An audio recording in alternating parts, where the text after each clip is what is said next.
ternyata nggak Nggak cocok, ya cocok. udah nggak ada yang di. Kalau beli barang dicoba dulu gitu kan ya. Bahkan nggak ada niat dicoba dulu, hanya sewa Pak. Bosen tinggal pindah, kurang gede ganti yang lebih besar. Nggak Penjualan cocok, ada. next gitu ya. Begitupun juga dengan pasangan, ada yang mulai berpikir hal seperti itu. Gimana, Mahira sering temuin kayak gitu nggak? Welcome to our new program Ring, Folk, and Chaos by Renata Cara. Lumayan sih, lumayan sering Nah, perlu pandangan living sendiri, together Mahira? gitu kan. Tapi kayaknya itu belum sih, kayaknya belum waktunya untuk living together sih. Kalau sebelum menikah ya, karena Atau kayak kalau untuk yang Mahira lihat sendiri, untuk orang yang ini Mahira mungkin tidak berencana untuk living together, gitu. Tapi kalau lihat teman-teman Mahira yang atau mungkin orang-orang di luar sana yang sudah melakukan itu, kayaknya kurang baik sih. Maksudnya dari apa yang udah aku lihat ya. itu dianggap dalam tanda kutip menikah nggak sih Pak Hendra? Tidak, dia maksudnya gini. Mereka itu adalah orang-orang memang takut menikah. Takut menikah atau takut berkomitmen? Dua-duanya. Oke. Karena menikah gini, saat ijab kabul nih, Mas Gani, Misalnya? ini adalah komitmen. Oke. Komitmen seumur hidup, itu banyak mereka takut. Nah, apa sih mereka takutkan? Mereka takut diminta untuk berubah. Karena gue kayak gini orangnya. Dan mungkin ya yang menjalankan co-living itu ternyata mereka damai-damai, bahagia dan sebagainya. Kenapa nggak nikah aja misalnya seperti itu? Ya, karena gini, ada perbedaan besar saat kita sudah melakukan ijab kabul, komitmen, dengan enggak. Karena pada saat kita menikah, pasti ada ekspektasi. Ya, ada tuntutan. Ada keinginan, ada harapan, atau bahasanya ada tuntutan. Nah, mereka itu yang mereka takut gitu loh. Itu yang tidak mau dilakukan oleh pasangan itu. Tahu yang- nggak rata-rata mereka takutnya kenapa, Mas Gani? Kenapa? Karena trauma. Oh, ini kembali lagi nih tadi nih. Software software awalnya. tadi ya, seperti itu Software ngelihat, waduh, gua nggak mau nikah ntar kayak orang tua gue. Tapi sekarang, sorry, saya langsung berbalik nih. Bagaimana dengan orang-orang yang seperti itu? Emang dia memilih untuk dilahirkan dari orang tua yang tidak memprogram anaknya Good question, Mas Gani. dengan baik? Sekarang, apakah mereka sudah ya Apes. udah apes? Kan mereka juga mereka bukan orang jahat. Itu bukan pilihan mereka. Apakah jadi mereka tidak layak dipilih? Oke, good question. Jadi, ini pentingnya balik lagi, pentingnya punya knowledge yang cukup, punya literasi yang cukup, punya referensi yang cukup. Bahwa berapa banyak sih anak yang dibesarkan oleh orang tua yang ideal Ideal menurut? untuk jadi sebagai orang tua. Oke. Bisa memberikan contoh yang baik buat anaknya, Ya. komunikasinya bagus dengan pasangan, menunjukkan affectionate yang bagus juga dengan Anggaplah pasangan. banyak, tapi kan ada banyak Nggak juga. banyak. Oh, malah nggak banyak? Nggak banyak, Mas Kandi. Oke. Oke. Realitanya tidak cukup banyak yang cukup beruntung. Nah, Berarti kan secara realita lebih banyak yang tidak cukup beruntung. betul. Nah, itu bagaimana? Wake up Wake up untuk siapa? untuk diri. Gini loh, berhentilah menyalahkan orang tua, berhentilah menyalahkan siapapun. Yang tadi Pak Indra bilang, Mahira pada memilih itu, coba contoh ceritain orang tuanya. Apa yang mau diceritain? Oke, contoh misalnya kayak gini, ketemu Ya. orang kayak gitu. Aduh, gue dibesarkan dari orang tua yang kagak asik banget dah. Atau mungkin tidak serumah misalnya. Iya, pokoknya udah Nggak broken ada, home. udah broken home lah. Misalnya. Nah, apakah orang itu otomatis bakalan di-reject? Belum tentu. Karena tadi yang saya bilang, cari indikasi apakah orang ini berniat untuk bertumbuh apa enggak. Itu yang indikasinya, dilihat Mas di Gandhi. situ. Jadi, apapun latar belakang dia, kalau dia punya niat untuk bertumbuh, dia akan melakukan proses namanya reprogramming. Software yang rusak Iya. tadi. Nah, Jadi yang tadi Pak Indra bilang, mungkin dong untuk tadi kita, saya akan membantu dia untuk bertumbuh, untuk berubah, Makanya. apa segala macam itu. Kalau yang bersangkutan punya niat untuk bertumbuh, kita bisa bantu. Tapi yang pahitnya kan, begitu nikah, this is who I am. Jangan paksa gue untuk berubah. Kalau itu walaupun dari orang tua yang Next. aja. Jadi kalau nanti Mahira ketemu calon yang ngomong, ya aku nih begini orangnya, itu red flag. Ya. Itu kan berarti makna tersembunyi dari keengganan untuk berubah, tumbuh jadi pribadi yang lebih baik. Jadi konsep terima saya padanya adalah sebuah statement yang Untuk makna balik. tersembunyinya adalah aku nggak mau bertumbuh. Ya lu terima gue kayak gini. Kalau gue galak lu terima. Kalau gue omongannya tajam lu terima. Kalau gue hobinya silent treatment lu terima. Ini makna tersembunyinya. Kaget-kaget kan Mahira kan. Jadi keintinya adalah kalau seandainya nanti Mahira harus memutuskan untuk menikah, kapannya tuh dan apakah lebih karena cinta, karena tuntutan sosial, apa karena agama, atau karena tekanan misalnya nikah orang tua, aduh kamu udah harus nikah. Gimana menurut saya? Kayaknya karena cinta dan agama sih. Cinta dan agama, jadi bukan Iya. karena harus. Bukan karena tuntutan. Oke. Ya karena yang nggak mau juga kan menikah karena tuntutan. Karena itu kan seumur hidup ya. Ya. Jadi ya harusnya karena agama dan karena cinta sih. Atau dengan kriteria yang seperti apa, atau mungkin kamu punya ini nggak sih, punya bayangan, oh, nanti calon suamiku tuh harus begini gini. Maunya udah pasti yang lebih baik dibanding aku ya. Oke. Karena ya siapa sih yang nggak mau lebih baik ya kan. Ya kriterianya ya kalau bisa ya, aku kan muslim Seandainya ya. yang di hadapannya ini menurut Mahira tadi ada red flag yang tadi Pak Indra sampaikan. Saya pengen tahu teman-teman Gen Z ini kan karena suka pemikiran suka beda nih dari kaum kita nih kan gitu kan. Kalau ada red flag itu pura-pura nggak tahu kah? atau memutuskan oh nggak bisa nih. Walaupun gue cinta sama segala macem, tadi red flag, apalagi itu prinsipal ya. Oh dia ternyata orangnya begini, yang ini benar-benar prinsip banget buat di program di software saya pribadi, ini nggak bakal masuk, ini bakal jadi bug, harus di-delete misalnya seperti itu. Itu gimana? Mau ditabrak? Mau ditabrak kah? Sebenarnya kalau bisa ya jangan, kalau bisa nggak mau. Mundur jadinya. Mundur kalau bisa. Cuman aku orangnya tuh terlanjur lumayan cinta gimana? attached. Nah, itu dia.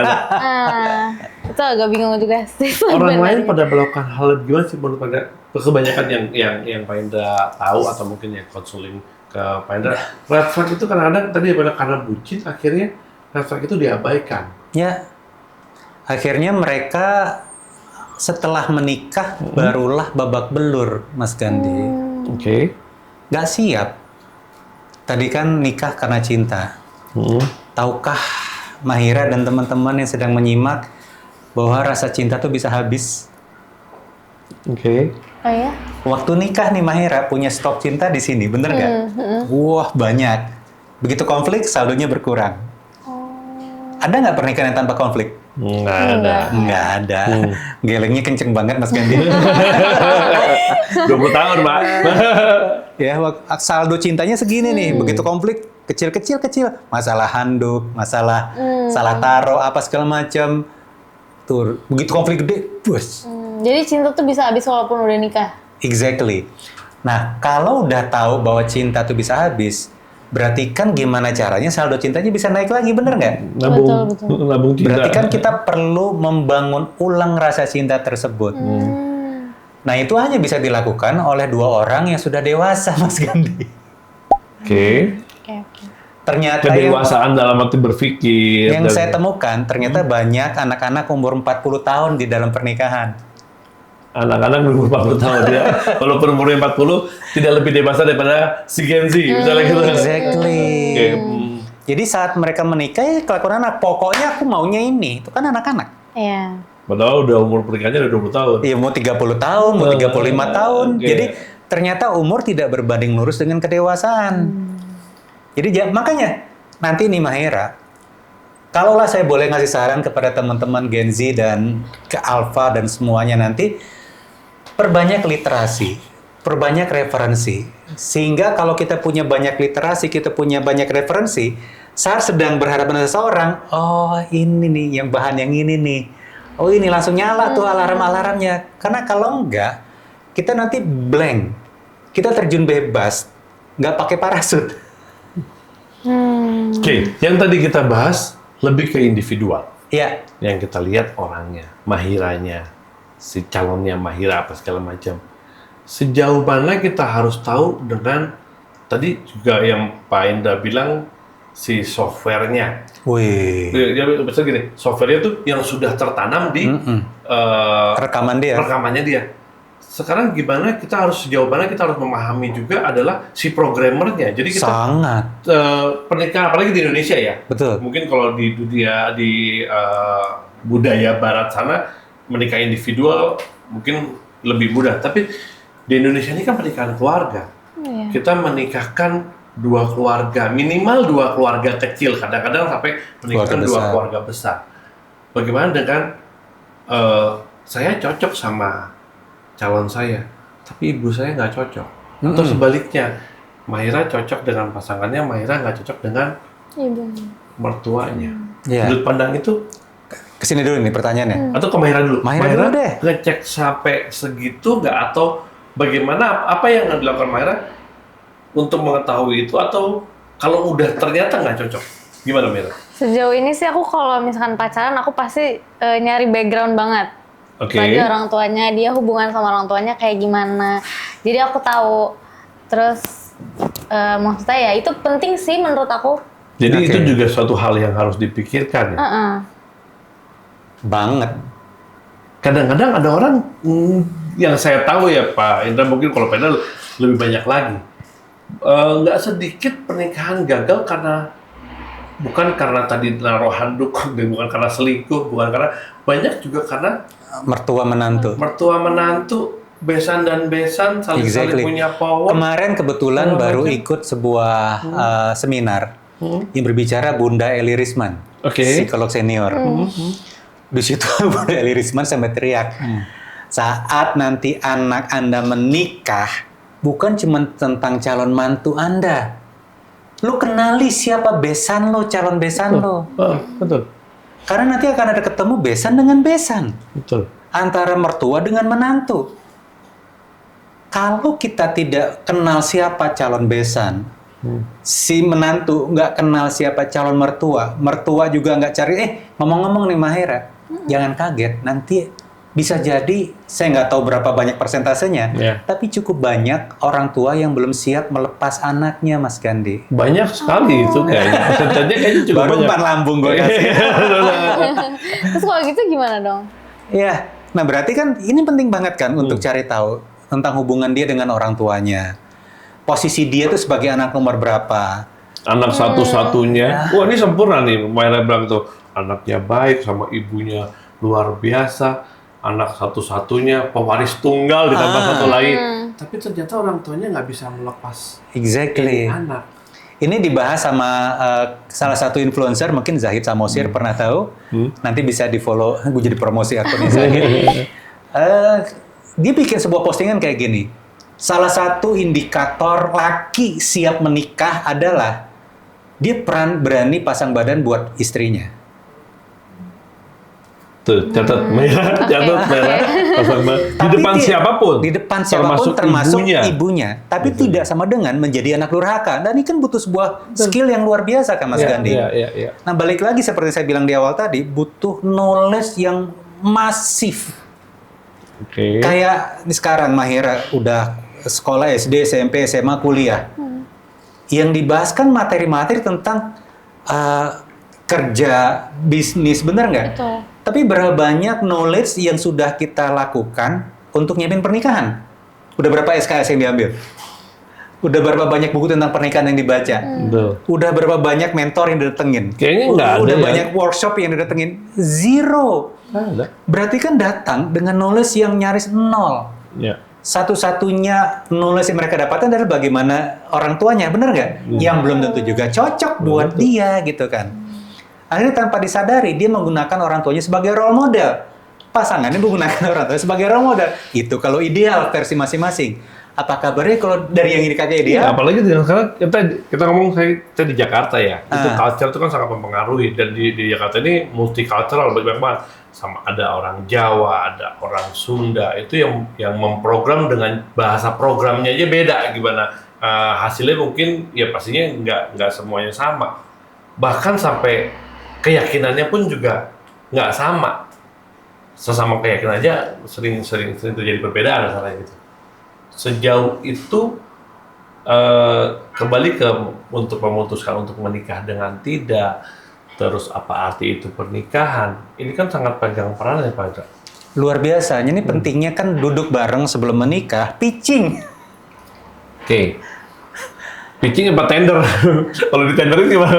Pitching, bercerita konsepnya menikah. Ya. Persis kayak yang Mas Gadi tanya ke Mahira tadi. Ya. Nikah buat lo apa sih? Yang kebayang sama lo gimana?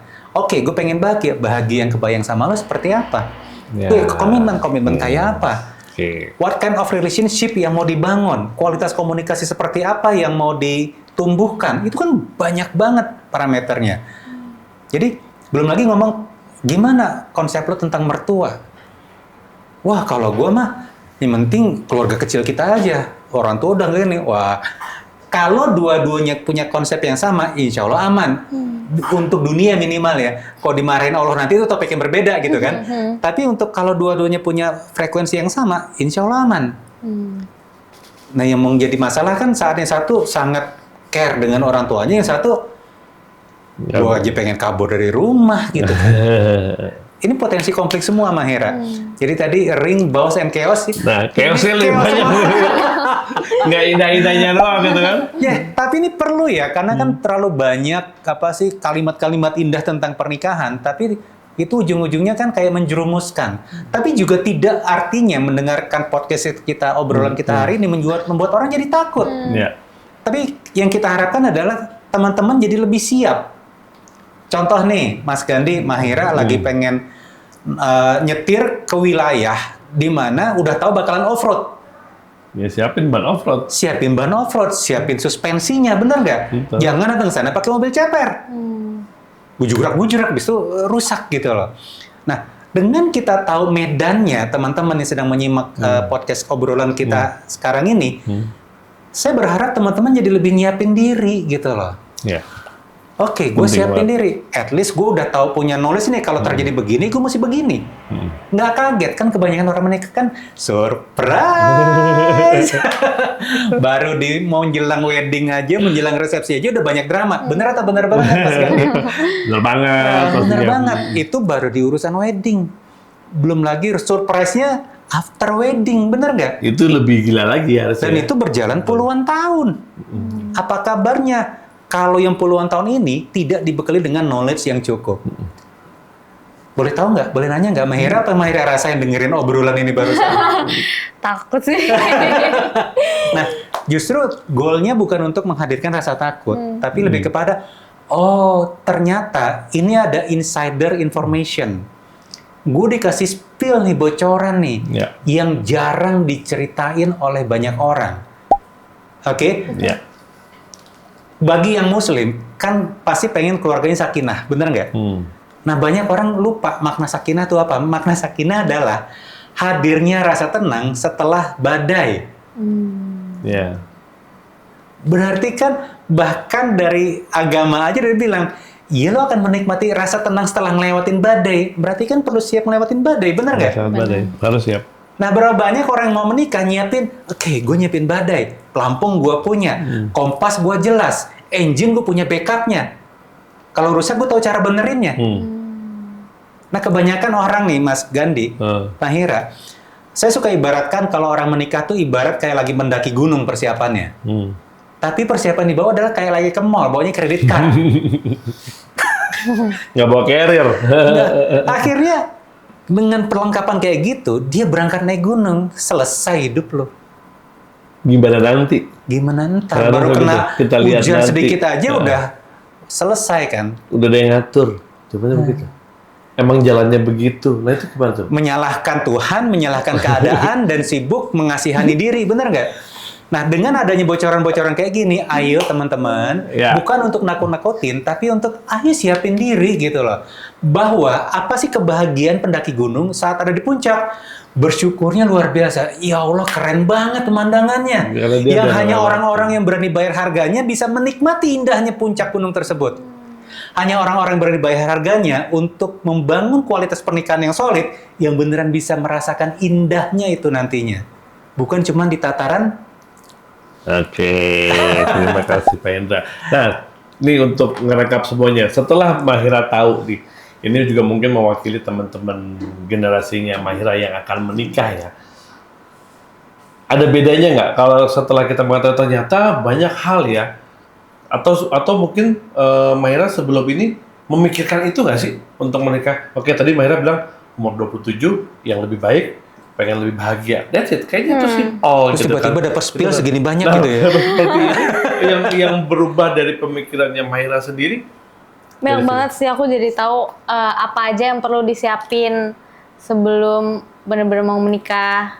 Tapi itu menjadi Mahira jadi takutkah atau harus lebih berbenah diri? Lebih bebenah diri sih. Ada takutnya dikit. Cuman Ngomong-ngomong, Hmm. kalau kita tanya sama pendaki gunung profesional, Ya. mereka bilang takut itu adalah amunisi mereka. Harus punya takut. Harus punya Harus takut. punya takut, betul. Kalau enggak kan Jumawa atau Jumawa, bener Jumawa, nggak? betul. Itu kan berapa kali ngelihat di National Geographic kayak gitu kan, itu diwawancara.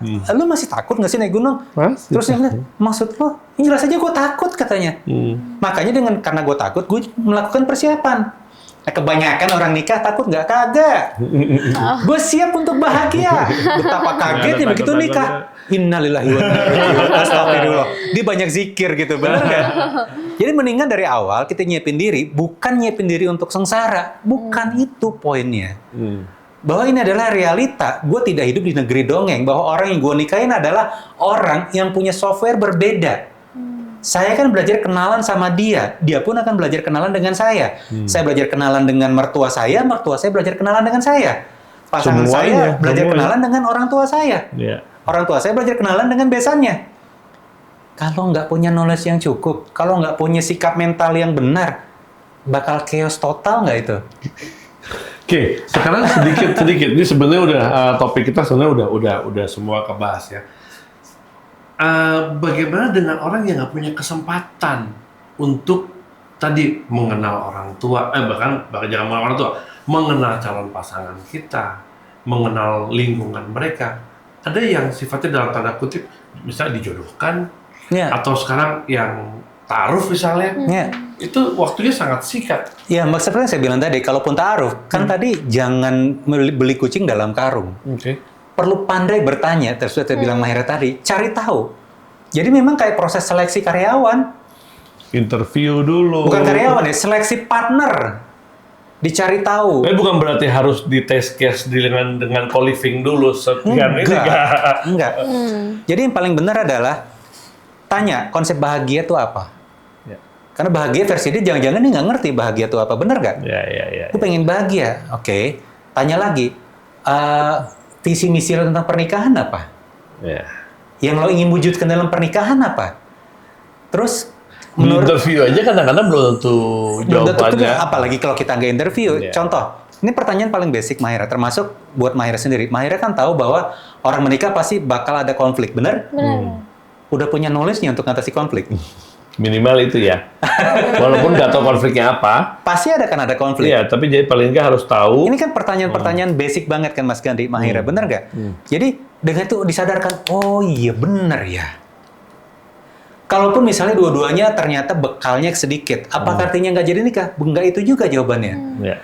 Kalau ternyata dua-duanya bekalnya sadar belum banyak, yang paling penting adalah punya kemauan untuk terus belajar. Itu kata kuncinya. Kalau si calon mempelai, pria, wanita, punya kemauan untuk bertumbuh, sadar punya banyak Jadi nggak harus kekurangan. nunggu pinter dulu ya, belajarnya pada saat seperti mulai tadi, itu. nggak ada pasangan yang ideal, nggak ada pasangan yang sempurna. Iya. Tapi milikilah, cari yang punya mindset, growth mindset, mau terus bertumbuh. Gitu kali. Mudah-mudahan tidak terlalu menyeramkan episode podcast kali ini. Tapi aku mau nanya, idealnya konsul pernikahan itu tuh kapan? Sebelum menikah kah? Atau setelah menikah kah? Atau kalau udah ada masalah kah? Atau Good question. Kebetulan beberapa waktu terakhir ini sudah mulai banyak pre-marriage counseling yang datang ke saya. Sebelum menikah berarti, Sebelum atau pada menikah. saat merencanakan menikah. Oke. Paling mepet itu 6 bulan sebelum menikah, itu udah paling mepet. Idealnya 1 tahun sebelum menikah. Oke, bisa dipaketin ke dengan paket Oh, saya punya. bisa kita bisa obrolin nanti kita gitu kerja ya. sama ya. Oke. Nanti bisa. Jadi goalnya apa sih? Goalnya adalah untuk mapping masing-masing. Jadi waktu menikah tuh udah tahu, oh kelebihan kekurangan pasangan gue tuh ini. Itu yang pertama. Yang kedua adalah membangun kesadaran di masing-masing. Bahwa, hey, kekurangan lo tuh ini, ayo bertumbuh. Oke? Terus yang ketiga sebenarnya adalah nyiapin diri untuk konflik. Ya. Ini beberapa kasus nih di klien yang primary counseling. Beruntung mereka yang cukup punya keleluasan rezeki untuk ngambil paket konseling sebelum menikah. Setelah menikah, mereka masih lanjut. Oke. Jadi lanjut ya, jadi terus belajar ya. Betul, jadi mereka ngomong kayak gini, Pak, kami nggak kebayang kalau dulu kami nggak konseling sebelum menikah katanya. Itu udah 1 tahun konseling loh, Mas Gandhi. Sebelum menikahnya? Iya, rutin mereka konseling, itu aja masih turbulensinya luar biasa. Iya, betul. Apa kabarnya mereka yang terjun bebas tadi, bener nggak? Ya. Apakah statementnya bisa dibalik? Mereka yang tidak konseling pasti berantakan. Bukan itu yang saya bilang. Tapi alangkah baiknya, sebagian dana itu disiapkan untuk pembekalan ilmu. Bener nggak?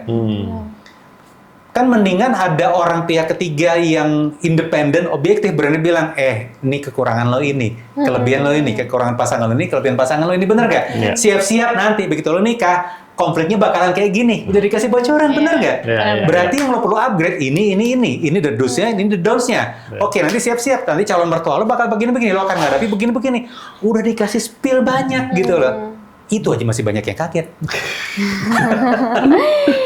Oke, luar biasa banget obrolan kita hari ini. Cukup banyak yang ternyata banyak yang harus dipikirkan untuk mengartikan kata itu menikah, atau banyak yang harus dipersiapkan sebelum menentukan menikah atau tidak.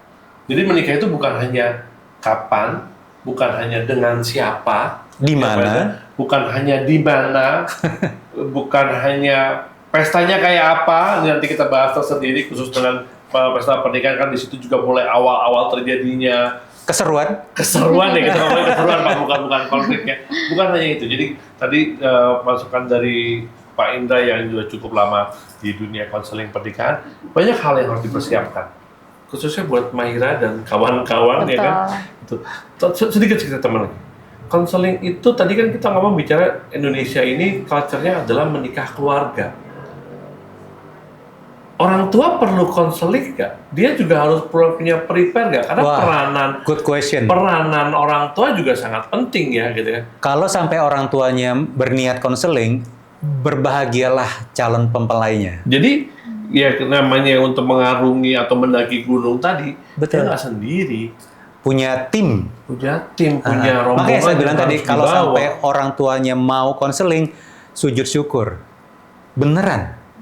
Oke. Dan itu jarang banget terjadi. Hampir belum pernah Jarang ketemu. banget tuh. Tapi nanti kita punya pembahasan, mungkin tambahan nih buat tim kreatif, kita bikin satu topik lagi yang membahas tadi kapan menikah, tadi kapan mau punya mantu gitu. Nah, itu juga kayaknya perlu pembahasan karena banyak sekali yang saya lihat, saya betul di industri pernikahan, apalagi Pak Indra, itu banyak sekali permasalahan atau dinamika saya nyebutnya yang berawal bukan hanya dari pasangan si suami keluarganya istri, justru. tapi berawal dari bahkan dari mulai tadi Pak Indra bilang masa persiapan acara, dari mulai menentukan yuk kita akan menikah kapan, Adat apa, banyak sekali warna itu, baju, seperti itu. siapa yang diundang, udah hafal lah. Tapi itu seru jadi pembahasan tersendiri Pak Indra gitu ya. Oke, terima kasih banyak Pak Indra hari ini. Kalau ngelihat dari obrolan kita sih banyak banget yang mau dibahas. Mungkin juga dari Mahira dan mewakili teman-temannya banyak sekali yang ingin ditanyakan. Dan akhirnya ini menjadi mudah-mudahan materi hari ini menjadi informasi buat teman-teman semuanya yang ingin merencanakan untuk menikah. Sekali lagi saya bilang bukan hanya kapan, bukan hanya siap dengan siapa, bukan hanya bagaimana untuk pesta pernikahan atau perayaan pernikahannya, tapi juga banyak hal yang harus dipelajarin. Siapin apa? Bekal Bekal. ilmu. Apalagi kalau tadi naik gunung tadi Gunung Everest itu masih bisa dihitung dengan satuan waktu, paling lama berapa? 1 bulan misalnya. Ini kita bertahun-tahun dan Puluhan tahun. puluhan tahun. Terus kita nggak nyiapin diri. terlalu cerdas. Oke, buat para yang mendengarkan lah, yang memperhati, yang nonton ini, terima kasih sudah menyaksikan podcast kali ini. Dan nanti kita di episode berikutnya akan membahas lebih dalam lagi atau mungkin dari sudut pandang yang lebih beda terkait dengan pernikahan. Jangan lupa subscribe ataupun like dan komen. Atau mungkin buat teman-teman yang baru nonton, komen yuk, kita pengen bahas soal apa tentang yang hubungannya dengan pernikahan. Ya, terima kasih Mbak Indra sama Mahira sudah jauh-jauh hadir di sini. Sampai jumpa lagi di episode kita berikutnya. Bye-bye. Bye-bye.